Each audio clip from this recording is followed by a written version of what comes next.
Hey everybody, what's up? It's your girl Bondi Blue and I am back for Love and Hip Hop Atlanta. So let's just get right into it. Okay, so the episode started off with Jocelyn coming to a meeting which she expected to be all of the girls, but it wasn't all of the girls, it was just Dime. Okay, and Dime is there because Dime wants to set the record straight about what happened between them. I mean, back in the day when they were stripping, Jocelyn and her was real cool. You know what I'm saying? They was closer than close. They was kitty clickish, okay? They was licking on each other. They was bumping coochies, okay? They were fucking people, all right? And now she comes to Atlanta and Jocelyn completely act like she didn't even know who Dime was and just totally disrespected her. Y'all, my head still wet. Don't mind me. Looking like a little wet puppy. Don't mind me, okay? And yeah, so she wanted to know what happened between them. How did they get there, okay? So they sit down basically and Jocelyn like, she got an attitude. She here, but she here with an attitude. It's like, bitch, of course she got an attitude. The last time y'all saw each other, y'all got into a fist fight. What you talking about? I mean, nobody got hit, but I'm sure if security wasn't there, fists would have been thrown, okay? Not just purses and drinks and money, okay? But they basically are able to put aside their differences, okay? And it's just real, like, I'm waiting for them to fuck. Like, that's how I felt about it, you know? Jocelyn was like, she didn't like the fact that she had come down here. You know, it'd be different if you would have came to me. But, you know, you went and talked to the girls, okay? She went around talking about her with the girls, all right? And that made Jocelyn feel some type of way. And Dime is just like, bitch, well, you know what? I apologize because maybe I was wrong for that. But you know what? That is in the past. And you know we gonna move forward. So they friends again now, bitch. And I'm like, okay, I always like when Jocelyn makes up with people, but then Jocelyn always finds a way to stab somebody in the back. So Dime, watch yourself, okay, bitch? She ain't really your friend just yet. Watch yourself. All right, so Stevie takes his daughter Shavana to see a new house. It's a surprise though. She ain't know. They passing in a, you know, in a car and they seeing horses and fields and big ass houses and shit. And he like, yeah, my homegirl left the door open for me. She said, you know, I gotta get something. So they go in the house and his other daughter Sade is there. And you know, he just wants to buy this beautiful huge home with a pool and all of that so that he can have all his kids in one place if they need be. His two daughters and possibly Bonnie Bella, because we all know that that's his baby, okay? And if Jocelyn has to stay over, he wants a place for her to be. And no, the daughters are not feeling that shit. They don't like Jocelyn. They don't get along with Jocelyn. Stevie's like, you know what? I pay the bills in this bitch. Okay, y'all should be happy with whoever I bring in here because of that, okay? Y'all are grown, okay? And if y'all living with me, then y'all gotta respect who I'm bringing in here. But they not trying to hear that shit. I'm not trying to hear that shit neither, okay? I'm just saying, if I was them, I wouldn't be trying to hear that shit about Jocelyn. Fuck out of here. We gave her a chance. She steady disrespecting her. She can drop the baby off. We'll watch the baby. That's our little sister, all right. But no, she can't fucking stay over. Not that we all gonna be living here harmoniously. No. And that's just what it is. But the sisters was like, you know, hold up, daddy. You want to be cool with this bitch. You want to be forgiving her. What about your own son? Your own seed. Ain't talked to him in months, okay? Now, let me tell y'all what happened. Basically, Stevie's oldest son stole some studio equipment from him, had him feeling some type of way, then he wouldn't take responsibility for what he had done, in Stevie's words. So maybe he did some things that he shouldn't have done as his father, but when he stole it, you know, he get on Instagram and making songs about how Stevie wasn't, you know, a good father, making songs about the good guy. And I'm like, Stevie, I'm gonna need for you never to refer to yourself as the good guy when it comes to those kids, okay? When it comes to these bitches, I don't care. But when it comes to those kids, don't fucking do that, Stevie. Because it's very apparent that you weren't exactly the good guy. Yes, financially you provided, but not being there in their lives. And come on, partially it was because you wanted the fucking party and fuck everybody. You wasn't really trying to be, you know, a father that was there every day. Regardless of whether you was in the music industry or not, I think that Stevie wouldn't have been like the type of dad to be there every day. Just wasn't the type of person he seemed to be, especially back then. I seen you, Stevie, when you was fucking with Eve and them. Y'all was doing the most, nigga. You could have been home some nights, but where were you? Okay? Don't do me. Don't do it. Okay, but either way, because his son stole from him, he had to distance himself. He went on a Breakfast Club and talked about it. Maybe that wasn't the right move, but either way, he has to have a sit down with his son because it's been long enough. His son has his only grandchild, and he wants to, you know, see if they can get back on the right page because he loves his son, he loves his grandson, he wants to be in his life. So they meet up at a pool hall, and you know, Stevie's like, you know, what's up? What's going on? Why are you making songs about the good guy? You know what I'm saying? Like, you know, why you not taking responsibility for your life and all of this type of shit.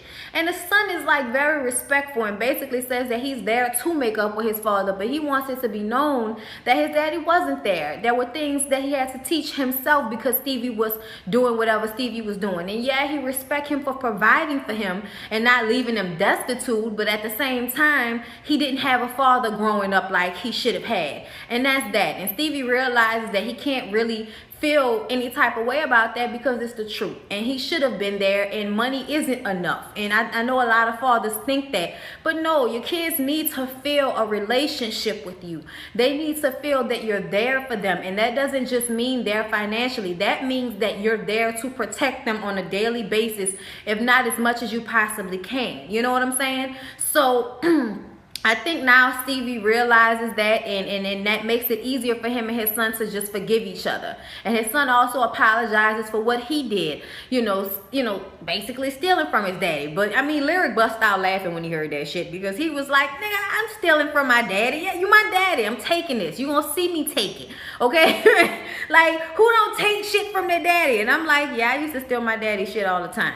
Not shit that he would miss, but like, you know, clothes. I'd steal clothes, hats, okay? Might even steal his socks sometimes. You come, what the fuck, what are you doing with my socks on? Don't worry about that, okay? Stop leaving your laundry everywhere. Like, everywhere in my closet, goddamn it. My daddy was very neat. Anyway, but I'm just saying, like, who distanced themselves from their kid because they stole something from him? Just go get it, curse his ass out, and then, you know, it's over. Like, you don't distance yourself from your son for some shit like that. But his son says that he had to distance himself as well because really his son up and left. That's what Stevie said. He was like, you know, I thought we was good, and then you just upped and left. And he was like, I had to prove a point. I had to prove that I can take care of myself and I can take care of my son. And Stevie's like, you know, I see that you're a man and you can take care of yourself. You even been checking in on your siblings even without our relationship being there. So of course I respect you as a man, you know. So they hug it out and it's all good. Stevie also has to go to get the DNA test. And going to get the DNA test, I feel like he and Jocelyn are going through a moment where they are trying to figure out whether they want to get back together or not. If not just for the kid, but also because there are obviously still some feelings there. And now that, you know, cooler heads have prevailed, maybe we can make some different decisions now. And that's what seems to be going on. But during the time of them going back and forth, and when Jocelyn filed the paperwork for him to have to take a paternity test, he did a countersuit that she is not going to find out about until they go to court. And that's where he's going to find out about the DNA results. So it's just all a lot right now between him and Jocelyn. Like a piece of me wants them to get back together, just because like there's love there and you can just see it. And it's Stevie and Jocelyn. You want them to work it out. But at the same time, I feel like we've been down this road so many times. And if Stevie is going to remain sober and doing good for himself the way he has been doing, I don't know if Jocelyn and her craziness, whether there still will be the same amount of craziness because of the baby, I don't know. She seems to be on a new leaf. I seen her finally doing the workout thing, and I'm like, thank you, please, please. That's you, Jocelyn. Workout DVDs, workout tapes, helping people lose weight. That's you, bitch. Okay, that is you all day. That's what you need to be trying to do with yourself. But if there are two new people that can be grown about a situation, I think that they can get back together and not be here for it. But y'all, it is yet to be seen. Moving along. So Mariah called Shooter, y'all. Girl, oh my God, these little young bitches, Jesus. Okay, so Mariah called Shooter over to this commercial rental property that she's viewing right now. And apparently it has been her dream to open up her own club. And she is tired of the disrespect from Sierra. And she is just hoping that Shooter wants to keep his secret enough to give her the money to open up this business. And I'm just like, bitch, you are out of your fucking mind. That nigga was throwing you a couple of ducats here and there. Your pussy ain't worth $70,000. Okay? Sorry to tell you that, but you played yourself, okay? You cheapened yourself. And this is where we are with it. She stepped to this man with, I need money for the vendors, for the lighting, for the construction, for the water, for the electricity, for the dancers, for the DJ. Bitch, you need a bank. That's what the fuck you need. Shooter tells her that she needs to take her ass over down to a bank and get a loan, okay? She is out of her goddamn mind and she think he gonna give her $70,000 and he just walks out, okay? He just walks the fuck out right then and there, okay? Mariah meets with Lovely Mimi, and Lovely Mimi, what the fuck is really hood with that terrible ass kinky curly wig you were wearing? What was that about? I'm gonna need for you to check that, get that together, and then we'll talk later. But while they're talking, Mariah tells her, because Lovely Mimi says, you know, she's gonna try to open up her own spot since quitting the glam shop. And this brings Mariah to tell her that she's trying to open up her own business, but she don't know because her investor is acting funny with her. And she's like, well, who's your investor? And she tells her, Shooter, Shooter. Hold up, Sierra's husband? Hold up, bitch. What you mean that's your investor? What you mean? So they start to go back and forth, and it comes out that, you know, she is sucking that man's dick for money, okay? And sitting on his face or whatever it is she told Lovely Mimi in order to try to make it seem like, and then, hold up, y'all, I'm sorry. On a note of trying to make it seem like you playing him, calling him your side, one of your side niggas, bitch, you have to have a main in order for there to be a side. And something tells me that there is no main dish, bitch. You just a whole bunch of fries inside vegetables and shit, bitch. You are potatoes. Stop it. You're not staking it out. Nobody's staking you. You ain't staking nobody.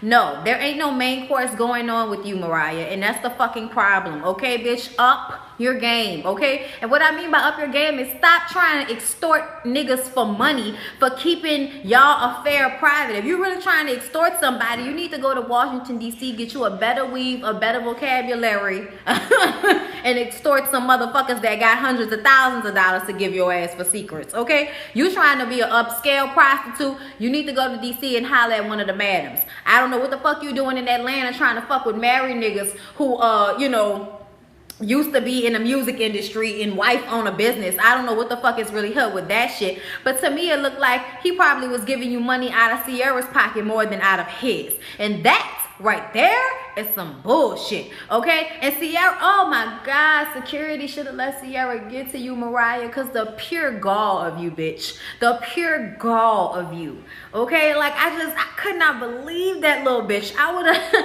look, Lovely Mimi tells her, oh my God, you went from Mariah to Horiah. She kept it real with her. She said, oh, you know what, for your morals and for your spirit, bitch, would you please get out of that situation? And she like, you know, she asked if Sierra knows. She like, no, she don't know, and she better not find out, and da-da-da-da. She better not find out, but you showing the fuck threatening to tell her. Like, come on, bitch. Oh my God, y'all. I could not believe this shit. Mariah explains to us that this whole thing started on the night that Sierra released her book and had her like book signing party or something like that. And she asked Mariah to take her husband home, which I don't know why that happened. You know, let me tell y'all something, ladies. This is what y'all gotta fucking start understanding. When we go somewhere together, we leave together. Okay, we get there together, we go together, we leave together. Ain't no, we get there, I'ma stay, you gonna go home. Fuck all that. No, we coming together, we leaving together. That's it. Okay, because look what just fucking happened. Your assistant drunk. How you gonna ask your drunk assistant to bring your husband home and then they turn around and fuck? What? None of that makes sense to me. I don't know. I don't know whether am I starting to disbelieve this storyline just because that whole line, that sequence of events does not sound right to me. But anyways, we're gonna go ahead and get to the video shoot. Is that no, we're not gonna get to the video shoot yet. I forgot. This whole situation with Precious T and Jock. Okay. So Precious T was all in the mix with Tommy and them. So she knows that Tommy went on a date with Jock. So because she is friends with Cena, one of Jock's many baby mamas, not the one he is still married to either. But for some reason, Precious T, because she knows that Cena really wants to get back with him, like eventually she knows that, there's still love there. She feels like she needs to tell Cena. But Jock is her boss right now, okay? He gave her an internship at his radio station. Nobody knew Jock had a radio station, but hey, good for Jock. Basically, she oversteps her fucking bounds and comes to him and tells him that even though she's very grateful for the opportunity, she knows that he's fucking around with Tommy and Carly. And because of her friendship with Cena, she feels that it's only right that she educate her on such things. And Jock is like, look, I'm not even about to let you go ahead and overstep these boundaries, because I'm going to go ahead and let you know right now. And I'm like, how you going to tell her she overstepping, but then invite her in the situation even more by telling her that you found out that Cena may be fucking with one of your partners' ride, okay? Now, Precious T, bitch, I feel like you do not know these people enough to be knowing their business, to be sitting up there talking about, I don't believe that. I don't believe that. And what kind of friend is he to even be telling you that? No, I don't believe that. And I'm like, bitch, you need to find some business. I know you're trying to have a storyline. I know you're trying to have TV time, bitch, but you're working on my fucking nerves, because I thought this was completely not your place. It was like, who the fuck cares about Cena? Oh my God. Like, they not together? And Jock goes to Cena's house because he wants to get the low. He sit down with her and basically, hey, I heard that she was fucking with my homeboy Rod. And Cena's like, yeah, we're dating, it's a little something. And he's like, y'all dating? With you bitch number 3? You bitch number 3? Oh, that's what's going on? Oh, so y'all dating, y'all cool. Let me tell you something. You bitch number 3, he a fuck ass nigga and you a fuck ass bitch, okay? And I'm a real ass nigga. And then he gets up, I'm like, what? And she's like, are you serious right now, Jock? Oh my God, you are being really extra right now. Nah, cause you a fuck ass bitch. I don't wanna hear that shit, okay? You gonna fuck around with my homeboy, and he gonna come up to me telling me about the shit. He a fuck ass nigga, you was a fuck ass bitch. And like I said, I'm a real ass nigga and I'm out of here. And he's like, oh my God, Jock, why are you even worrying about what I'm doing? I can't be worrying about you, remember? So what you worry about me for? It was just like, oh my God, Jock, seriously? I can't believe you tried to go over there and check her about that shit the way you fuck any and everybody. The way that bitch was begging to be with you last season along with some of the rest of your baby mamas. What does Jock have? Does Jock have the golden dick? If he hit once, he's gonna hit twice. Okay? He hit some of the average bitches. That probably suck a mean one, because none of them bitches look like they got good teeth. Okay, anyway, I'm sorry. I'm just talking about grandma gums. My bad, y'all. Anyway, he tells her, don't have that nigga around my kids.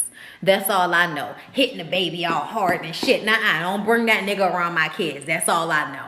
So that's Jock and Cena. Moving along, so we get to the video shoot. So y'all know Jocelyn is all happy and everything. Today, I'm getting all the ladies, all the women to shoot my video, baby daddy. But I have no idea who's gonna show up. So, y'all, I can't with Jocelyn, okay? So, we get to the video shoot. Mama D is there. Dawn is there. Lovely Mimi shows up. And then, because she is friends with young Dro, Sierra shows up, and it's like, what's in the fuck, okay? What in the fuck? How is it that the two bitches that least like each other show up at this supposed to be, camaraderie of women video shoot? Y'all, she get there, and lovely Mimi is having a hard time because even though she don't like the bitch, she does want to tell her the truth about what's going on between Mariah and her husband, because she feels like any woman, any wife should know some shit like that, right? And so they kind of like, come up to one another, and Jocelyn is just like, you ladies, come on now. Remember, this is about women empowerment. This is about ladies empowerment. Just remember that, ladies empowerment. Say it one more time, bitch, just so they don't fight. So, y'all, So they kind of start to talk to one another, and you know, Mimi's like, look, I don't have a problem. Sierra's look like, I don't have a problem. And it seems like we're going to go down a nice little road with this shit, right? But then I don't know why Sierra said something about she draped in $15,000, and then Mimi says that, you know, she started stepping on her toes, and then this makes Mimi feel like, okay, girl, look, I'm sorry, look, you apologizing to me, let me go ahead and keep it 100 with you. Mariah fucking your husband. But Sierra is like, I don't know if this bitch playing with me right now or being evil. I don't know what the fuck is going on, because we just seemed like we was making up, but now I feel like she's trying to fuck with me. So Sierra is very confused on what the fuck is going on. So at this point, Jocelyn comes back over there because they're going back and forth. She's calling her a fucking liar. She's like, I'm not lying. I'm not lying. You need to talk to her. She fucking your husband. Your assistant is sleeping with your husband. No, bitch, I'm serious. You need to talk to her about that. Like, loud as fuck. Jocelyn comes over and Jocelyn's like, girl, you did not tell me that this girl husband was sleeping with her assistant. I mean, just bringing all the tea to the women's empowerment video shoot DVD. I'm so stupid. Y'all, look. So they, you know, going back and forth, but Sierra's like, fuck this. I have got to go find out if this shit is true or not, y'all. She is blowing people's phones up, okay? Both of their asses. I don't know where we are. We're in some parking lot. She's still dressed in whatever lingerie $15,000 garb that she got from Fashion Nova, bitch.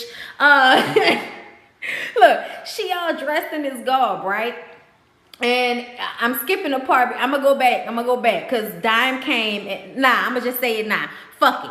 Dime came and then her and Dawn had some makeup, and it's just all very lesbianic, and they did the photo shoot with lovely Mimi without Sierra, because Sierra had to go and handle this business. Back to the fucking parking lot. We get to the parking lot and Shooter show up, and she like, so you fucking Mariah? You had sex with Mariah? Like, and he like, I mean, it wasn't like that. But yeah, it was like, oh shit, he thinking that Mariah said something. How you know? How you know? Who told you that? Even lovely Mimi told me you fucked her like that. Then here come Mariah pulling up. Okay, she like, oh shit, now I see what the 911 text was about. Was, you know, blowing my phone up. So she get out the car and she going straight for Shooter. You know, because she thinks Shooter threw her under the bus, because she like, you fucked my husband. And so, y'all, when the security was standing right there, but she was like that close to punching the fuck out of her. She was that close to punching the fuck out of her. But Mariah's scary ass talking all that shit about Mariah behind her back. Check your bitch and all of that. But your fucking scary ass ain't about shit. Running up and down the Shooter. And he like, bitch, I don't know you like that. I fucked you, but it wasn't like that. I don't know what's wrong with you. I don't fuck with you like that, bitch. Whatever.